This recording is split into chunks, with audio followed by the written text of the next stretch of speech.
I think you got the first shout-out at the end of President Trump's speech yesterday. Is that right? I don't know about that. I think you did. He's passionate about energy, that's for sure. And there was a lot of it in his speech. He sketched out this sort of big kind of divergence between American and European energy policy.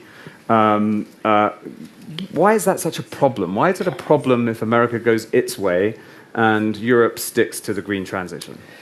Because we think that the world is becoming less secure, more concerns abroad, and the strength militarily and economically and industrially of Europe and the United States are both important. The stronger the pro-freedom democracies are, the safer the world is. And the divergence is it's not subtle. Mm-hmm. And green maybe is the justification, but I would say maybe not the reality. If you go back to right after the financial crisis, 2010, the United States was 25% of global consumption. European Union was 25% of global consumption. Today, that's 28% and 18%. And we've seen a pretty large-scale deindustrialization of Germany, of the United Kingdom, of Europe as a whole. And obviously an overdependence on Russia. But that deindustrialization, I think, is a problem as well. We've had a bit of that in the United States as well. But that is a trajectory we think has been very unfortunate, both for our economies, but for our national security. We have an overdependence on Asian supply chains as well. Not that we shouldn't have trade, but wholesale moving of industry in the name of climate policies, I think, has been highly destructive. And so that's Europe. I mean, obviously, China is on its own version of a green transition too. Do you have any problems with it, or is your kind of focus predominantly on Europe? It is that term. I have no problems with green transition. I worked in solar energy in graduate school, board member of an environmental group until I took the new position. In fact, I'm passionate about what used to be green issues: clean air, clean water, clean land.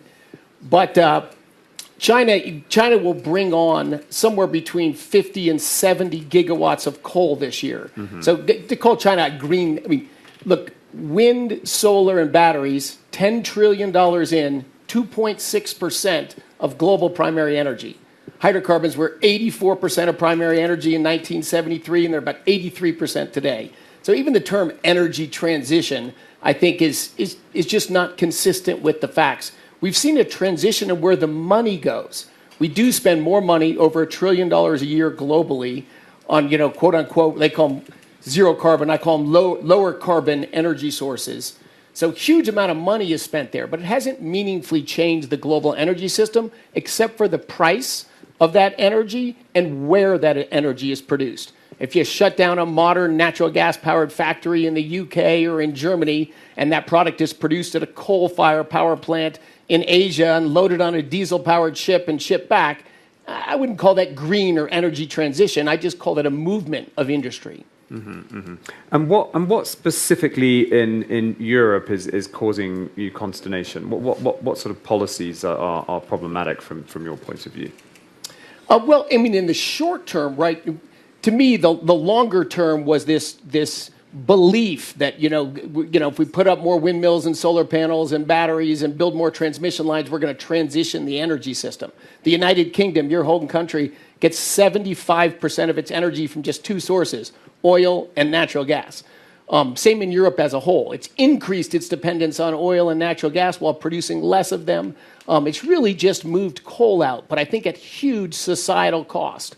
So in the short term right now, this CS-DDD regulation, these methane regs, CBAM, that are making it harder and riskier for businesses from the U.S. to bring energy into Europe. One of our goals after the Russian invasion of Ukraine was, and I think European goals, I'd say common goal, to displace the dependence on Russian energy, on Russian coal, Russian oil, Russian natural gas. Natural gas is the trickier one because it takes big infrastructure to move it. But the United States has filled most of that displacement of Russian LNG with American LNG. But going forward, that's at risk. These CS-DDD regulations, where you're essentially regulating a business's activities all around the world, just if you want to bring a product into Europe, that's not good for Europe. That's not good for business. That's not good for energy affordability or energy security. So the idea is that the sort of red tape burden in Europe is actually affecting how these businesses operate for energy they produce for America, for Asia. The kind of like there's a kind of regulatory floor, if you like, and Europe is setting it. Yeah, if Europe deems their behaviors in hiring and their climate policies, and I wrote a whole book on climate policies and energy policies, but if they deem those unworthy, they can levy huge fines. So what that means to an American business is if those regulations are not meaningfully reformed, it's not worth it for them to send the energy into Europe. It won't hurt American energy businesses that much. That energy will just go somewhere else. But that will hurt the ties between the U.S. and EU. And ultimately, if they're not reformed, the other major natural gas suppliers aren't going to bring gas to Europe either. I believe that'll be fixed, but that uncertainty, that cloud over it right now, I'd say is not helpful. So I was going to ask, do you have any leverage to try and make it get fixed, or are you kind of just happy to kind of ship your LNG to a different customer if they can't get their house in order? I am a passionate Europhile, from the Renaissance in culture, the start of science, which is my passion, and the Enlightenment, the birth of capitalism, as we discussed earlier. United States and myself, we're children of Europe. So we maybe have an inordinate passion about the health and well-being of Europe.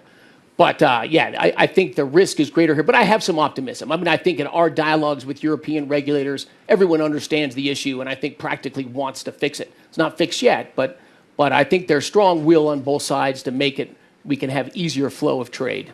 So you've obviously done a lot of deregulation in the US. But recently, Harold Hamm, a big supporter of the president, I'm sure you know him very well, he said that the economics of drilling in North Dakota just weren't there anymore, and he was, shipping off. So what more can you do to keep people like Mr. Hamm kind of in business? Yeah, well, this goes to Adam Smith, right? If you're in a business, and I was a businessman my whole life until a year or so ago, higher prices are good for you. And if you're a consumer, lower prices are good for you. 100% of Americans, in fact, almost 100% of the citizens of the world are consumers of oil and gas, and only about 1% produce it all. So it's a bigger win to have lower energy prices than higher, but ultimately a marketplace drives that. I would say it's the innovations in the shale revolution. Harold has certainly been one of the leaders in that have just continued to drive down the price at which oil and natural gas can be produced, even more dramatically in natural gas than in oil. But President Trump's sort of pro-supply, we're going to remove barriers to supply. Biden administration was all into, as he said in the campaign trail, end fossil fuels. I should note 82% of U.S. primary energy production when he was inaugurated, and 82% of U.S. primary energy consumption, not production, consumption when he left office. So he didn't do too well in ending fossil fuels. But if you have policies that make it harder to produce them, you don't reduce the demand for them except through the price mechanism. You make them more expensive. When President Biden was in, we had record profitability ever in the oil and gas industry. Didn't change the demand for oil and gas. He made it harder to produce. You get a little bit less, you get higher prices. President Trump is the exact opposite policy. He's all in allowing the production, not subsidizing it, allowing the production of energy of all forms. Go at it. Let's grow supply. Ultimately, that'll drive down prices. That'll benefit consumers and make it more challenging for businesses. But businesses innovate. They move forward. They survive. Harold's going to do fine. So you think they will? Because, we kind of had a story from Midland, Texas recently where people were feeling pretty gloomy, to be honest. It didn't feel like a very kind of a vibrant oil patch, if you like. And they're worried about this sort of this is at $60-ish a barrel at the moment, and we think we reported recently that President Trump would like to see that closer to 50, and they're quite scared. So what message would you have for them? They're big supporters of the administration, and now they're hurting. They are. They've continued to innovate, continue to drive down prices. When you drive down prices as well, of course, you have even faster economic growth and faster demand growth. It's a cyclical business. When you drill an oil well, like building an office building, that asset lasts for a long time. If you build long-lived assets, you're in a cyclical business. And they're seeing that. But it's really a story of efficiency. If you look at the American shale revolution, in less than 20 years, we went from the largest importer of oil in the world and the largest importer of natural gas in the world, to today by far the world's largest exporter, net exporter of natural gas, and one of the world's largest exporters of oil. And in natural gas, we went from over 1,000 rigs drilling for natural gas when we were the world's largest importer to just over 100 rigs drilling for natural gas today at twice the production, the world's largest exporter. So yeah, think of that transition. Explosion in production, but we went from running over 1,000 drilling rigs to 120 for natural gas. So the oil and gas industry has been a victim of its own success, its own efficiency. And it has made it a tough business. The returns on capital in the oil and gas business over the last 20 years have not been great. That's what, if you drive efficiency, you can make business conditions tough, but society as a whole, the world as a whole, benefits massively from that increased supply and that lower cost supply. So I think the headline on that story from Midland was something like, the last thing anyone here in Midland, Texas wants is cheap Venezuelan oil. And we spoke to a bunch of people and they felt they were hurting, and all of a sudden, this kind of new, kind of untapped resource is going to come online. How do you plan to encourage American oil and gas companies to go into Venezuela, to invest in Venezuela, and to repair the clapped-out infrastructure there? Oh, no encouragement necessary. No encouragement necessary. I have been inundated with outreach from companies, tons of companies I knew, tons of companies I don't know, tons of American companies. There's drilling companies in Colombia. They're like, we can move rigs over right away. There's international companies will send things over. Everybody's saying, how can we get in to assess the opportunities? How can we bring capital? Hey, we've identified these projects we wanted to work on 20 years ago. We're ready to go now. What does it take? The limiter right now has just been our OFAC, approval through our Treasury Department to be clear on rule of law and corruption practices to enable businesses to go in. But the interest to go into Venezuela has been simply tremendous. And Venezuela, of course, started as a geopolitical thing. When I was born, Venezuela was the third biggest oil producer. It was the United States, the Soviet Union, and Venezuela. A very wealthy, vibrant democracy that was a longtime U.S. ally. 25-year descent, in a 70% decline in the real GDP, one of the greatest collapses in history. But that has exported drugs, guns, crime, kidnapping to its neighbors and into the United States. That's the United States' primary interest. Venezuela has a growing problem in our hemisphere. Hezbollah has their Western Hemisphere headquarters in Venezuela. Iran, Cuba, Russia, these are not the U.S.'s best friends, have this beachhead in Venezuela. So, and of course, President Biden put a $25 million bounty on the head of Maduro because of his drug running and criminality. So a brilliant military operation removes the top two heads of that thing. And what we're trying to do is, without boots on the ground, without bullets being fired, alter the trajectory of Venezuela to the benefit of the United States, to the benefit of the hemisphere, and massively to the benefit of the Venezuelan people. And yes, that will absolutely bring more oil onto the marketplace. Global consumers as a whole will win, and it will put additional competitive pressure on the producers of oil and gas in the United States. But U.S. is by far the biggest oil producer. In fact, if you look at total oil, we produce more than Russia and Saudi Arabia combined. And those companies in Midland, Texas, got there by innovation. When oil was $80 down from $110, shale economics were deeply challenged. And what did they do? They just kept innovating as that price went down. So yes, it's tough times, but they'll innovate, they'll thrive. So all of this incoming interest you've had for people chomping at the bit to get into Venezuela, they obviously don't ascribe to this point of view expressed by the Exxon chief executive that it is quote-unquote uninvestable. Well, look at that decline over 25 years and the collapse of the rule of law. I think what Darren Wood said there was pretty obvious. The question is, how is that going to move going forward? But oil and gas companies go into countries all around the world in all different situations. So is a major like Exxon going to dive in next week? No. Are small entrepreneurs or mid-sized entrepreneurs going to go in next week? Yes. Are the incumbent players like Chevron, like Repsol, like E&I, are they going to grow and expand their operations? Yes. Might Exxon eventually come into Venezuela? Yeah, quite possibly. But they're going to move at a different pace. That's the beauty of business. We've got all different businesses with different risk tolerances, different ways of operating, different ways of doing business.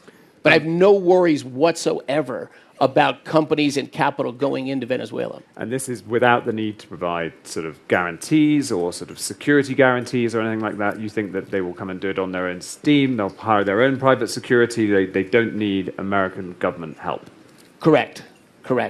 Of course, with the United States' control of the export revenues of Venezuela and a very different relationship with the government of Venezuela now, of course, we'll do everything we can for the benefit of Venezuela, the hemisphere, and America to have it easier and safer to do business in Venezuela. So I think that you will see a very positive trajectory in the coming months on that front. Now, some of the people we talk to that are slightly more wary of going in, they're worried a little bit about the kind of sort of whether the changes to the regime have gone far enough, whether Delcy Rodriguez will really be a kind of friend of America in the long term, and worried about a change of administration in the future, and have going in, spending all the money, and having to sort of go back out again, sort of yo-yo type action. So how can you kind of like convince them that kind of they can get in there and stay for the long haul? Well, again, I'm not in the business of convincing anyone or securing anyone. I'm a big believer of capitalism. Yeah. So this is a very innovative foreign policy thing President Trump led here. And so this has never been done before. So we're going to see how that goes. But people that are going to go in right now are certainly not going to go in with I'm going to build all this infrastructure and it's going to pay out in the next 10 years. They're going to go in at low-hanging fruit. There's a whole bunch of wells in Venezuela that aren't producing what they could produce. There's short, quick payback things that can be done right away. There is a different risk level, of course. It's not like doing business in Midland, Texas right now. But that's the nature of business. It's risk and reward. When the risk is higher, the reward needs to be higher. If they get stability in Venezuela and move, we're 3 weeks in right now. So yeah, do we have a permanent, reestablished pathway for Venezuela? No, way too early for that. We're just trying to stabilize the existing situation, a long road to a representative government, changes of laws and all that. That's going to take months and years. But different businesses will come in at different times for different reasons, different risk profiles, different return profiles. But again, beauty of capitalism. Sticking with geopolitics, but moving elsewhere, Greenland obviously was the kind of main focus of President Trump's speech yesterday, and has indeed been the focus of this meeting in large part. You went there in March, I think, is that right? March of last year, and you said that the sort of way forward was to build partnerships that respect Greenland's self-determination. That seems to be, we think, where we are today. But it wasn't where we were yesterday, and it wasn't where we were last week. So can you explain to us just a little bit about the journey that the administration has been on to get here? Yeah, I don't know if it's so much a journey as a dialogue and negotiation. President Trump, the interest in Greenland, I should also say, unquestioned. Can't even find the right word. President Trump's interest in Venezuela is for national security reasons, full stop. That's the interest in Venezuela. He believes in commerce and trade and business as ways to bring peace. You've seen that in the Middle East. He's talked about, oil and gas and minerals in Greenland and all that. That's to say, hey, if you have a tight American partnership, capital will flow in, better jobs and opportunities for Greenlanders will be there. It's not that the U.S. needs another supply of these things. It's never been about economic reasons for the United States. It's been about national security. If you look where Russian assets are, if you look at the military threats, strategic military threats to the United States, Greenland's in the center of the action. So it has been his vision for geopolitics, and it's not a crisis today or tomorrow or next week, but what's the trajectory the world is heading on? That is strategically important. And if the United States is going to invest massive monies into a defense system that would incorporate Greenland to protect the Western Hemisphere, and ultimately an expansion of that system to protect Europe as well from strategic missile threats, Greenland is central to that. What's the best avenue to get the United States comfortable to pour massive investments into that? To him, that's if you're going to. This is a many decades long commitment.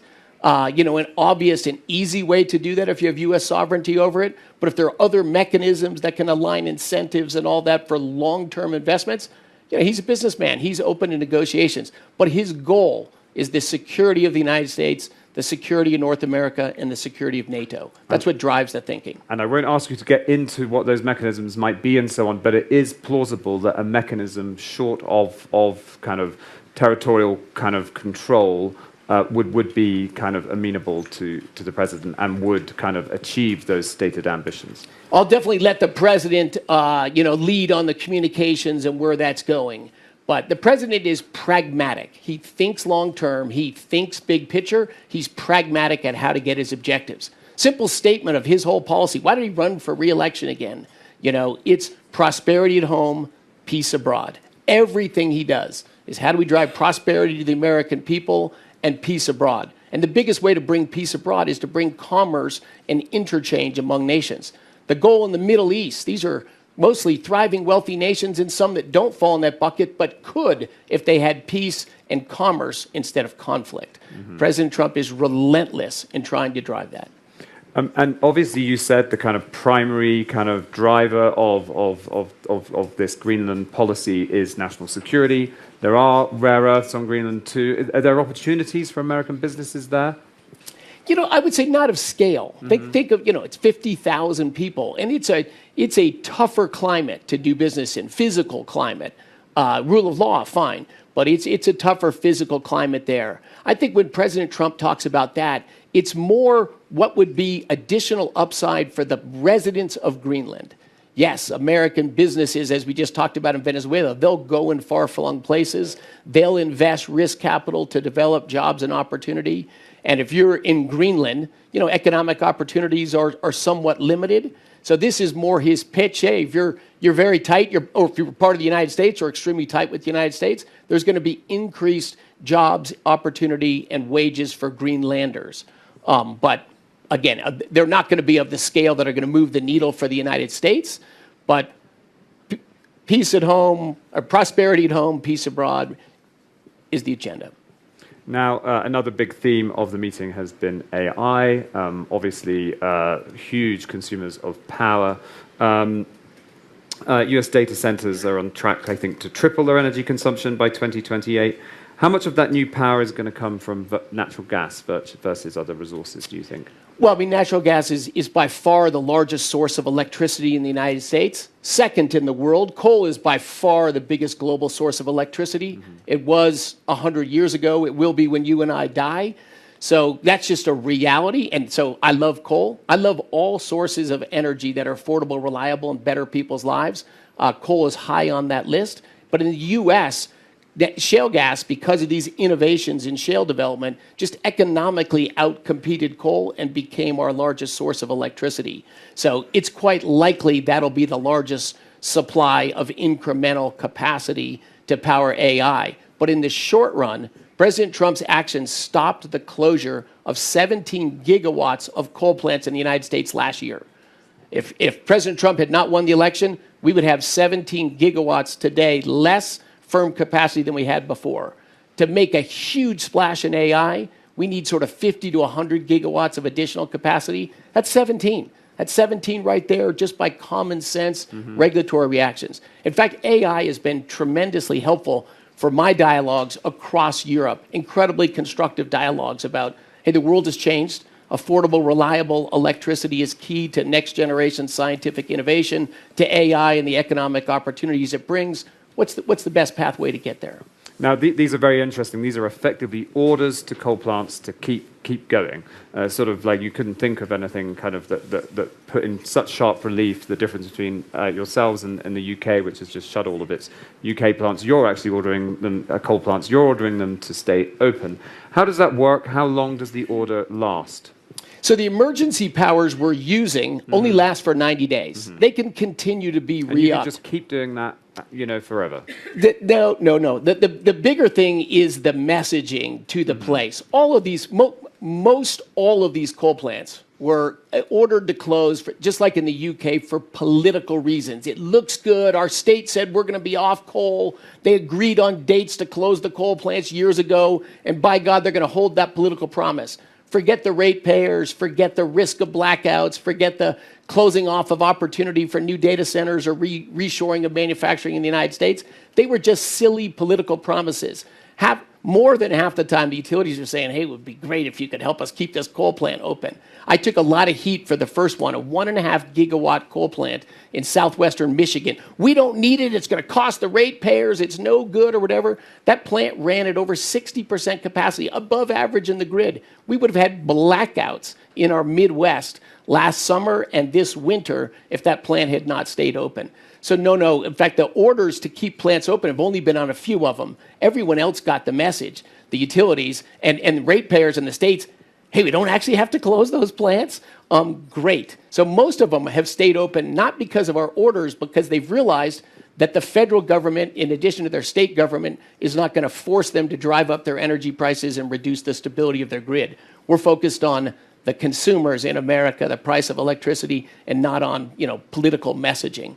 And of course, closing a few coal plants in the UK or in the United States does nothing, almost nothing, for global greenhouse gas emissions. So talking of consumers, electricity costs are going up, I think up 6.7% year on year in December, up a lot since 2020, nearly 40%.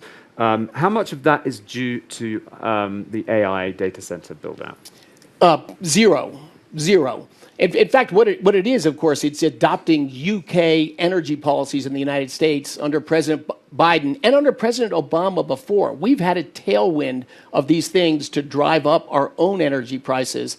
And so that's a battleship we're stopping and turning back. Let me give some quick data on that. So fortunately, in the United States, we have this federalist experiment. We have 50 states.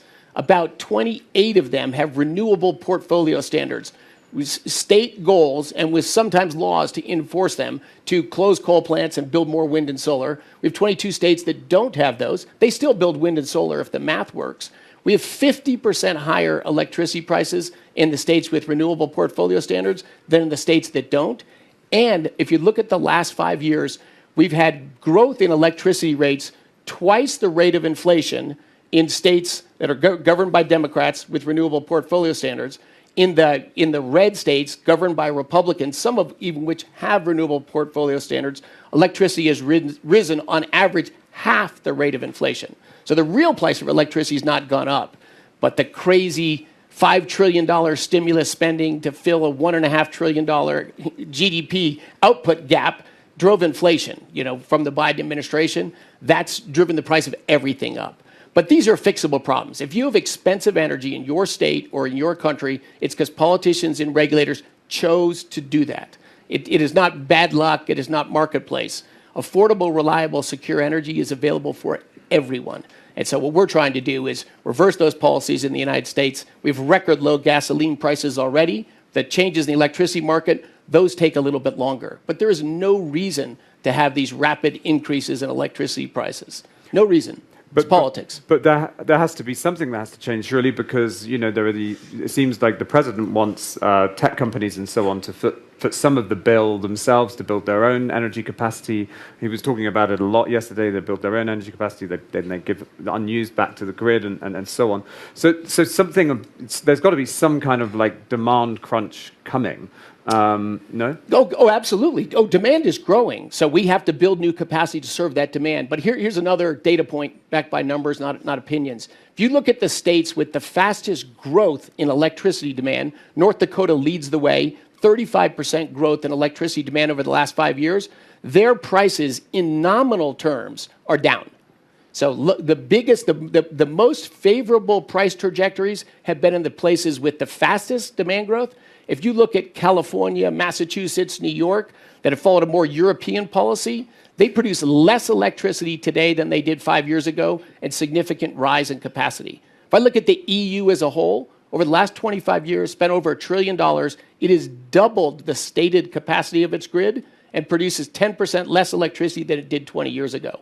So it's lack of demand growth and forced retirements and forced expenditures on unreliable sources.